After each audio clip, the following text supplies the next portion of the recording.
Inilabas ng Philippine National Police Children in Conflict with the Law o CICL ang listahan ng mga krimen na madalas na kinasasangkutan ng mga menor de edad. Ayon sa PNP, ito ang dahilan kung bakit pabor sila na ibaba ang edad ng criminal responsibility ng mga menor de edad. Ito ang balita ni Lea Ilagan. Tumaas ang bilang ng mga menor de edad na nasasangkot sa krimen noong 2018 kumpara noong 2017. Base sa tala ng Philippine National Police, Children in Conflict with the Law o CICL mula 10,388 noong 2017 ay umakyat ito sa 11,229 noong 2018. Nangunguna sa mga krimen na madalas kasangkutan ng mga menor de edad noong nakaraang taon ay ang physical injury, theft, malicious mischief, illegal drugs at rape. Mahigit kalahati din ang itinaas ng bilang ng mga menor de edad ang nasasangkot sa illegal na droga noong 2018. Mula sa 481 noong 2017, umakyat ito sa 857 noong nakaraang taon.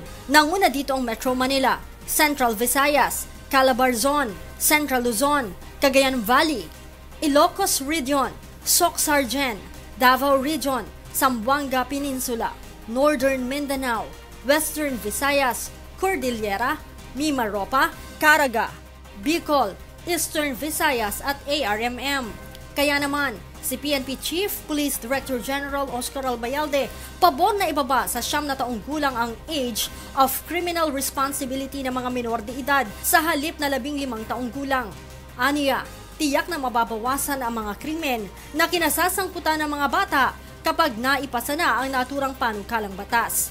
Natututo din yung mga matatanda na ginagamit yung mga bata dahil alam nila yung mga bata hindi makukulong. So ito ring mga matatanda ang nakikita natin nagtuturo dito sa mga bata na sasabihin din nila na hindi naman kayo makukulong, hindi kayo pwedeng ikulong ng pulis. The most that they can do to you is to turn you over sa DSWD. Sinabi pa nito na bukod sa mga bata, dapat na mas mabigat na parusa din ang ipataw sa mga magulang na mga menor de edad na nasasangkot sa krimen.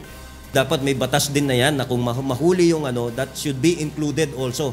Mas mabigat dapat yung parusa doon sa magulang kung mapatunayan na ginagamit niya yung kanyang anak dito sa hindi maganda o so hindi tama or nagbabiolate o lalong-lalo na sa pagtutulak ng illegal na droga. Lea Ilagan, UNTV, News and Rescue, Campo Crame. Ipinaliwanag ng Juvenile Justice and Welfare Council sa pagdinig ng Senado hinggil sa panukalang ibaba ang criminal age of responsibility na nagsisimula ang kapasidad ng mga bata na malaman ang kahihinatnan ng kanilang aksyon sa edad na 14 hanggang 16. Kaya't hindi nila ito maaaring bigyan ng papanagutan sa isang krimen na gaya ng mga nasa tamang gulang. Ito ang balita ni Joanne Nano. Inumpisahan ng dinggin ng Senate Committee on Justice ang panukalang ibaba ang age of criminal responsibility o ang edad na maaaring papanagutin sa batas ang isang individual. Isa sa mga puntong tinalakay kanina ang age of discernment o ang kakayahan ng isang tao na malaman kung tama o mali ang kanyang ginagawa. Ayon sa Juvenile Justice and Welfare Council, isang organisasyong nakapailalim sa Department of Justice na siyang may mandato na pangasiwaan ang mga advokasya at pagpapalaganap ng mga impormasyon hinggil sa juvenile justice system ng bansa.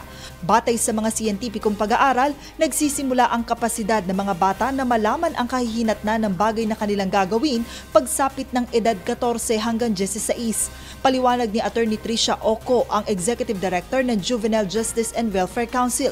Immature pa ang pag-iisip ng mga bata sa ganitong edad kaya't hindi sila maaaring atangan ng pagkakasala sa krimen na gaya ng mga matatanda. The culpability of children should be different from that of the adults because they have immature brains. And based on scientific evidence, usually the brain of a female matures at the age of 22 and male 25. We also found in our studies that within 14 to 16, that's the time that they really start to know the consequences of their action. And but the maturity really completes at the age of 25. Ipinunto rin ni Attorney Oco na bagaman nalalaman ng mga bata na tama o mali ang isang bagay, kadalasan aniyang nakokontrol ng impulse ang pagdedesisyon ng mga ito. Based on the study also, it showed that even if these children know that what they're going to do is right or wrong, it's usually their impulse that controls them. When they make decisions, they don't make it because they know that's what being told to them as right or wrong, but because of peer pressure. So it depends on their priority and also because of their immaturity. Ibinahagi rin ng grupo sa pagdinig na mula sa target na 114 na kinakailangang maitayo na bahay Pag-asa, 55 pa lamang ang naipapatayo. Karamihan pa aniya sa mga ito ay walang maayos na pasilidad at mas masahol pa sa mga ordinaryong kulungan. Kawawa po yung mga namomonitor namin sa bahay Pag-asa. Meron po tayong konting ideal example, Valenzuela City, ang ganda po ng bahay Pag-asa nila. For the rest, subhuman conditions, they lack the minimum staff requirement, they even lack food for children. Some of the bahay Pag-asa we saw, mas malala po siya sa kulungan. Wala silang programs, wala silang beds, wala silang cabinets, ang mga bata doon, they're just told to keep quiet the whole day. Dahil dito, kinuwestiyon sa pagdinig ang obligasyon ng mga local government unit na pangalagaan ang mga bahay Pag-asa. Kaugnay nito, ipapatawag naman sa Biyernes ng komite ang kinatawan ng Department of the Interior and Local Government, DSWD at PNP upang malaman ang kasalukuyang sitwasyon ng mga bahay Pag-asa. Samantala, kung sa Kamara ay isinusulong ang 9 na taong minimum age of criminal liability, nanindigan naman si Justice Committee Chair Senator Gordon na nais niyang ipako sa 12 anyos ang minimum na edad na dapat na managot sa batas ang isang individual. 9 I think is too tender. I'm more leaning now to 12 and ang recommend ko siguro 12 pero after about 3 years we look it up and then we increase it to 15. And eventually to 18. Joanna Ano, UNTV News and Rescue, Senate of the Philippines. May pananagutan na rin sa batas ang mga magulang na mga batang makagagawa ng krimen sa ilalim ng panukalang batas na nagbababa ng minimum age ng criminal liability. Kaya naman nagpaalala ang mga eksperto sa responsibilidad ng mga magulang na turuan ng mabuting asal ang kanilang mga anak. Ito ang balita ni Grace Cassin. Sa bersyon ng Kamara sa Section 20, ang mga magulang o guardian ng mga batang 9 na taong gulang hanggang 17 taong gulang na makakagawa ng krimen ay kasamang isa sa ilalim sa mandatory intervention. At kapag tumanggi dito ang mga magulang o guardian, maaari silang makulong ng 30 araw hanggang 6 na buwan. Ayon kay Attorney Mario Dionisio Jr., walang lalabaging batas ang probisyong ito ng panukala, lalo na kung mapapatunayang nagpabaya ang mga magulang o guardian ng mga kabataang makakagawa ng krimen o ang mga tinatawag na child in conflict with the law. Kaya naman nagiging misguided yung mga CICL, mga individuals na ito dahil sa kapabayaan ng mga magulang. Kulang sa proper guidance. Pero mariin naman itong tinututulan ng Gabriela Women's Party. Paano na yung case ni Kian de los Santos? So, sino pa parusahan doon? Yung magulang? Diba? Napaka-unfair, napaka-unjust nung ganitong ano. Ayon kay Council for the Welfare of Children Executive Director Mary Matsi Kahayon, malaki ang nagiging epekto ng teknolohiya at social media sa relasyon ng magulang at mga anak na nagiging dahilan umano ng kapabayaan ng ilang mga magulang sa responsibilidad nila sa kanilang mga anak. Mas may time tignan ng smartphone, kaya yung bata nagwi-wish na sana smartphone na lang siya. Kasi sure siya na may attention siya ng nanay at tatay niya dahil smartphone siya. Ayon naman kay Dr. Camille Garcia, isang psychologist, kapag ang bata ay walang regular na komunikasyon sa magulang o guardian, malaki ang posibilidad na makagawa ito ng mali, ng krimen o malulong sa bisyo. So bilang isang magulang, ikaw ang gagawa ng parang para mapabuti ang anak mo at maging maayos sila. Kaya naman panawagan ng mga eksperto sa mga magulang, huwag hayaang lumaki ang mga anak ng walang tamang pag-aaruga upang hindi maging sakit sa ulo, hindi lamang ng pamilya, kundi ng lipunan. Grace Cassin, UNTV News and Rescue, Quezon City. Samantala, pabor ang mayorya ng mga Muslim sa Pilipinas na maaprubahan ang Bangsamoro Organic Law o BOL batay sa 4th quarter 2018 Social Weather Station Survey. Ito ang balita ni Rosa Licos. Tinatayang 7 sa bawat 10 Muslim sa Pilipinas ang pabor na maaprubahan ng mga botante ang Bangsamoro Organic Law o BOL. Batay ito sa pinakahuling survey ng Social Weather Stations o SWS. Kinuha ang ulat sa pamamagitan ng panayam sa 1,440 respondents sa buong bansa. 79% ng mga Muslim ang nais na maaprubahan ng mga botante sa plebisito ang BOL. 67% dito ang talagang gustong mapagtibay ang BOL at 12% ang bahagyang may pagnanais sa approval nito. 14% naman ang hindi makapagdesisyon hinggil sa issue, samantalang 7% ang ayaw itong maaprubahan. Ayon naman sa Malacanang, ang initial and official tally ng mga boto sa plebisito para sa BOL kahapon ay patunay ng naturang survey results at tiwala itong mararatipikahan ang BOL.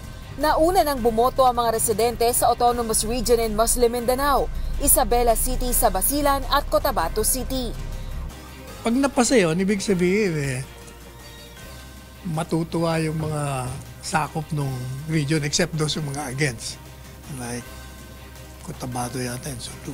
Yes. Pero wala naman silang choice That's the law. Everyone has to toe the line. Umaasa rin ang palasyo na magsisimula na ang pagkamit ng kapayapaan at pag-unlad sa Bangsamoro Region oras na maratipikahan ng BOL. Samantala, sa February 6 naman ang nakatakdang BOL plebiscite sa mga bahagi ng Lanao del Norte at North Cotabato.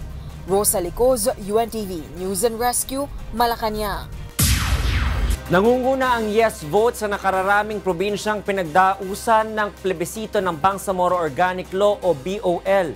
Inaasahang matapos ng canvassing ng consolidated votes mula sa lahat ng participating areas nitong weekend ayon sa Commission on Elections o COMELEC. Ito ang balita ni Dante Amento live. Dante, go ahead.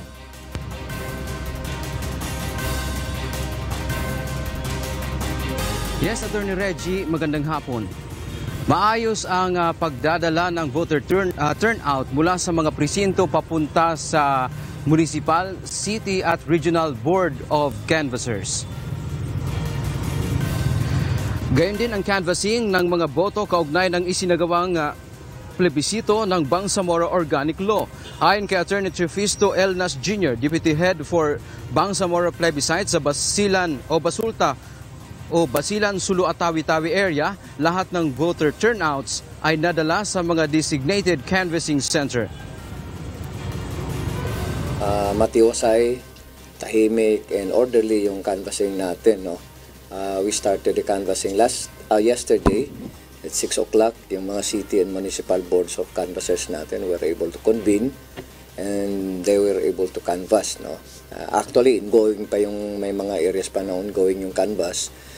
Sa ngayon, pero marami na rin nakapag-submit ng official results ng Sa ngayon, batay sa partial at unofficial result ng plebisito mula sa Command Monitoring Center sa AFP Westmancom, mayroon ng 1,247,444 total yes vote o pabor na ratipikahan ang BOL. 225,891 naman ang no vote mula sa mga probinsya ng Basilan, Lanao del Sur, Maguindanao, Tawi-Tawi at mga lungsod ng Isabela at Cotabato. Sa mga nasabing participating areas, mas marami ang hindi pabor sa probinsya ng Sulu na may 151,935 vote, samantalang 136,007 naman ang yes. Mas mataas rin ang no vote sa Isabela City na 22,375 kumpara sa 19,114 yes vote. Samantala, pinakamataas naman pagdating sa voter turnout ang probinsya ng Lanao del Sur na 92.59% at pinakamababa ang Cotabato City na 60%. Sinabi pa ni Attorney Elnas, inaasahang matapos at mailabas ang official result ng plebisito sa linggong ito. Ito ay sa pamamagitan ng National Board of Canvassers mula sa COMELEC main office. Still waiting for the provincial canvass results from the different provinces of ARMM. So wala tayong fixed specific na date for that. Pero the most is bago matapos itong week na. Sa ngayon, Attorney Reggie, nabanggit nga kanina ni Attorney Elnas, isa sa mataas na posibilidad na hindi mapasama sa bubuoing Bangsamoro Region ay ang lungsod ng Isabela sa Basilan sapagkat bukod sa mataas ang kanilang boto, nangangailangan din anya ng 2 major vote. Ibig sabihin, ang Isabela City ay hindi siya parte ng ARMM kaya kailangang manalo sa provincial level ang yes vote at gayon din po sa kanilang lungsod mismo sa Isabela ang yes vote para mapasama sa BOL. Yan muna ang ating update. Balik sa iyo, Attorney Reg. Maraming salamat, Dante Amento. Nag-uulat ng live mula sa Zamboanga City. Ipinagpaliban ng Commission on Elections o COMELEC ngayong araw ang pag-convene o pagbibilang ng boto sa isinagawang plebisito para sa Bangsamoro Organic Law o BOL na nangyari kahapon. Ito ang balita ni Aiko Miguel. Alas 11:30 ng umaga kanina binuksan ng National Board of Canvassers ang pagbibilang ng mga boto sa isinagawang plebisito para sa Bangsamoro Organic Law kahapon sa Autonomous Region in Muslim Mindanao, Sulu at Cotabato City. Kabilang sa National Board of Canvassers, sina COMELEC Chairman Sheriff Abbas at ng mga commissioner na sina Al Pareño, Louie Tito Guia at Marlon Casquejo. Ngunit agad din nilang ipinagpaliban ang canvassing ng mga boto ngayong araw at itutuloy na lamang nila bukas 1:00 ng hapon. Ayon kay Chairman Abbas, ito ay dahil wala pang dumarating na certificates of canvass sa Palacio del Gobernador o COMELEC Central Office sa Manila. Inaasahan ng COMELEC na darating anumang oras ang 4 na certificates of canvass mula sa Regional Plebiscite Board of Canvassers of the ARMM, Provincial Plebiscite Board of Canvassers of Basilan for the inclusion of Isabela City in Bangsamoro Autonomous Region at ang mga certificates of canvass sa Isabela City sa Basilan at Cotabato City. Inopen lang namin para continuous yung aming proceeding. So anong pasok, i-canvass namin. Kung normal yun sa amin na talagang i-open namin today.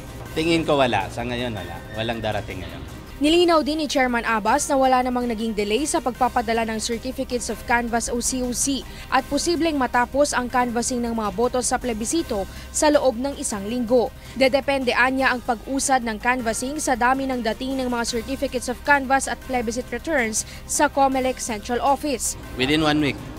Kasi 4 lang naman yun. Ang tinitingnan na namin yung travel time nung magdadala ng COC. Kinakailangan ding bilangin ng National Board of Canvassers ang 7 Certificates of Canvass o COC pagkatapos ng pangalawang plebisito sa February 6.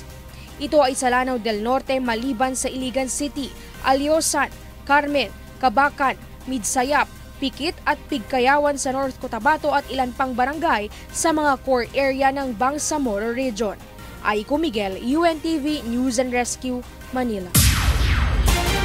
Posibleng mailipat na ibang araw ng pag-iimprenta ng mga balota na gagamitin para sa 2019 midterm elections.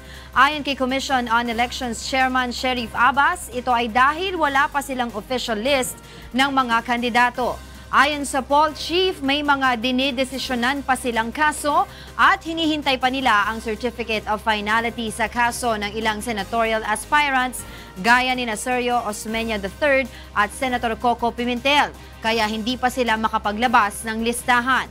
Nakatakdasan ng simulan ang pag-iimprenta ng 61 million ballots para sa halalan sa May 13 ngayong linggo. Ina-iron out lang namin, most likely ngayon, pipilitin namin ngayong week. Kasi may mga pending din kaming kwan. Pangalawa, tinitingnan din namin yung pag na-ratify kasi, babawasan namin yung, di ba, naglagay kami sa ARMM na portion sa balota. So kung halimbawa makita namin na pumabor na yung yes, tatanggalin na rin namin yung sa ARMM na position. So,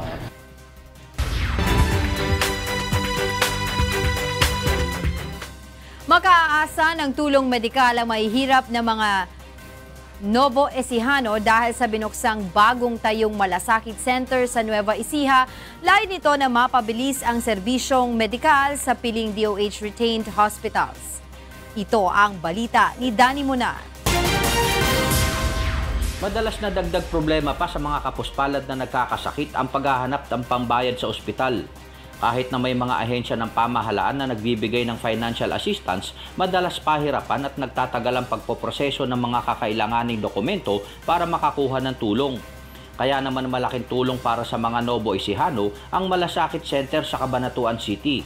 Ang Malasakit Center ay isang one-stop kung saan naroon na ang mga kinatawan ng PhilHealth, Department of Health, Department of Social Welfare and Development, Philippine Charity Sweepstakes at iba pa. Ang mga naturang ahensya ang tatanggap at mag-aasikaso ng mga pasyente na nangangailangan ng tulong medikal at pinansyal.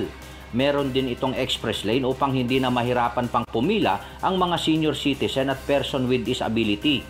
Popondohan ito na 5 milyong piso kada buwan. Maaring lumapit dito ang sino mang nangangailangan upang humingi ng tulong basta't Filipino citizen at hindi nangangailangan pa ng ID. Layo ng Malasakit Centers na mapabilis at mapadali ang serbisyo medikal sa mga piling DOH retained hospital upang huwag nang magtungo pa sa malayo ang mga pasyente upang humingi ng medical at financial assistance. Laking bagay po sa amin mahihirap kasi kung ala kaming pera, tutulungan kami ng PhilHealth, yung matitirang bill namin, Malasakit na ang magbabayad para sa lahat. Maswerte po kami mga Pilipino kasi may programang ganito si Pangulong Duterte. Ayon kay Special Assistant to the President Christopher Lawrence Bongo, sa pamamagitan nito, malaki ang matitipid ng mga pasyente sa kanilang bill dahil ang Malasakit Centers na ang bahalang sasagot sa kanilang gastusin. Halimbawa, yung bill ninyo, 67,000, tapos after deduction from DOH, DSWD, PAGCOR, PCSO, and PhilHealth, kung may balance kayong 27,000, cover po yun ng Malasakit Center. Sa ngayon, meron ng 21 Malasakit Centers ang naitayo ng national government sa Luzon, Visayas at Mindanao simula pa noong February 2018. 4 na Malasakit Centers naman ang nakatakdang buksan ngayong buwan sa Surigao, General Santos City, Novaliches at Tarlac. Danny Monara, UNTV News and Rescue, Nueva Ecija.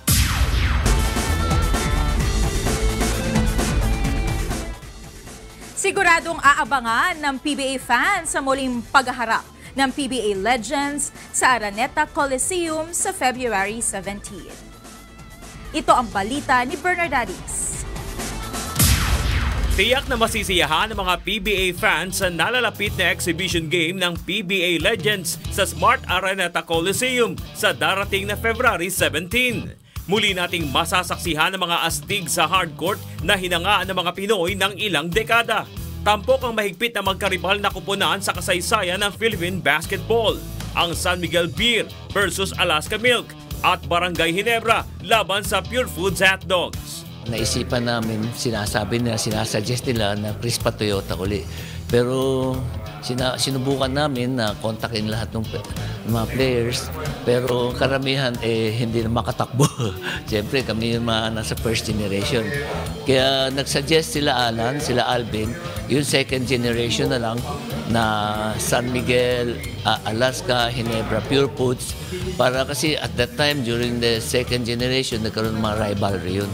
Ang naturang basketball charity event ay proyekto ng Samahan ng mga dating profesional na basketballista sa Pilipinas Foundation Incorporated sa pakikipagtulungan ng Philippine Basketball Association o PBA at ng UNTV. Kanilang gusto ay to take care of their own. Bigyan nila ng mga tulong kung sino man yung mga nangangailangan ng mga basketballista at yung kanilang mga pamilya na ngayon ay wala ng kakayahan. Kaya po ito isang magandang adikain, isang magandang gawain. Kaya ito ay sinusuportahan ng UNTV. All-out support kami kung anong hilingin ng Legends. Kasi kung hindi naman dahil din sa kanila, hindi din mabubuo ang PBA.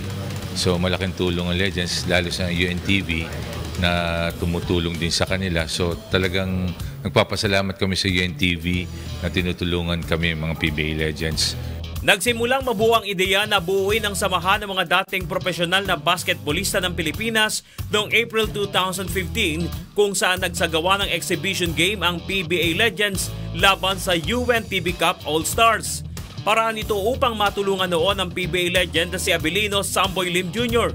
kung saan 1 milyong piso mula rito ang ipinagkaloob bilang tulong sa pagpapagamot ni Skywalker. 2017 naman inagkaloob si Kuya Daniel Rason ng 1 million pesos seed money sa samahan bilang pasimulang pondo sa pagtulong sa mga dating profesional na basketball player na may sakit. 2018 ang formal na mairehistro ito sa Securities and Exchange Commission. Sa taong ring ito ay sinigawa naman ang kauna-unahang PBA Legends Charity Golf Tournament na inorganisa ng samahan. At ngayong taon naman ay muli nating masasaksihan ang mga basketball players na hilangaan natin noong dekada 80, dekada 90 at early 2000 sa natatanging basketball charity event. Please watch PBA Legends Return of the Rivals on Sunday, February 17, 2019 at the Araneta Coliseum. Watch it live on UNTV. Bernard Daddy's UNTV News and Rescue, Philippines. Nagkaroon ng paggalaw sa ilang mataas na opisyal ng Philippine National Police o PNP. Ito ay matapos na magretiro kahapon si Police Director Eduardo Garado, ang hepe ng Directorate for Police Community Relation o DPCR. Si Garado ay pinalitan ni Police Chief Superintendent Benigno Durana Jr., ang dating tagapagsalita ng PNP. Papalit naman kay Durana bilang bagong spokesperson ng pambansang pulisya si Police Senior Superintendent Bernard Banac na dating Assistant Chief ng Supervisory Office for Security and Investigation Agencies o SOSIA. Iginagalang ng Malacanang ang desisyon ng Estados Unidos na iban ang pag-aproba sa mga bagong Filipino worker applicants para sa H-2A at H-2B visa sa loob ng 1 taon dahil sa mataas na kaso ng overstaying at trafficking. Epektibo ang temporary ban simula January 19, 2019. Ayon kay Presidential Spokesperson Salvador Panelo, aalamin ng pamahalaan sa pamamagitan ng Department of Foreign Affairs at Department of Labor and Employment ang basihan sa desisyong ito at kung walang batayan ay hihiling ang pamahalaan ng rekonsiderasyon. President Xi, he says whatever your laws are, we will never intrude into that. The same way that whatever laws we have, we will enforce it. So if that is the law in the U.S. and if there were violations, then we have to respect. If they have basis for that.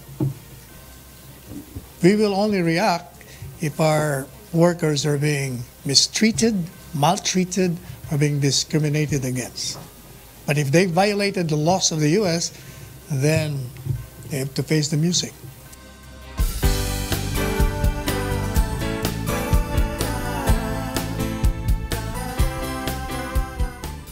Halos 1,000 residente ang naserbisyohan ng medical mission ng Members Church of God International o MCGI at ng UNTV sa Sariaya, Quezon. Ito ang balita ni Japheth Cablaida. Nagsimulang magkasugat-sugat at mamaga ang iba't ibang parte ng katawan ng 23 anyos na si Totoy Tolentino na may Down syndrome sa Barangay Gisgis, San Roque, Sariaya, Quezon. Ayon sa nanay ni Totoy na si Aling Pelecita, nagsimula ang sakit ng kanyang anak noong nakaraang buwan. At dahil tanging pangingisda at pag-aalaga ng baboy ang ikinabubuhay nilang mag-asawa, ay wala silang nailalaang budget upang maipangpagamot ng kanilang anak.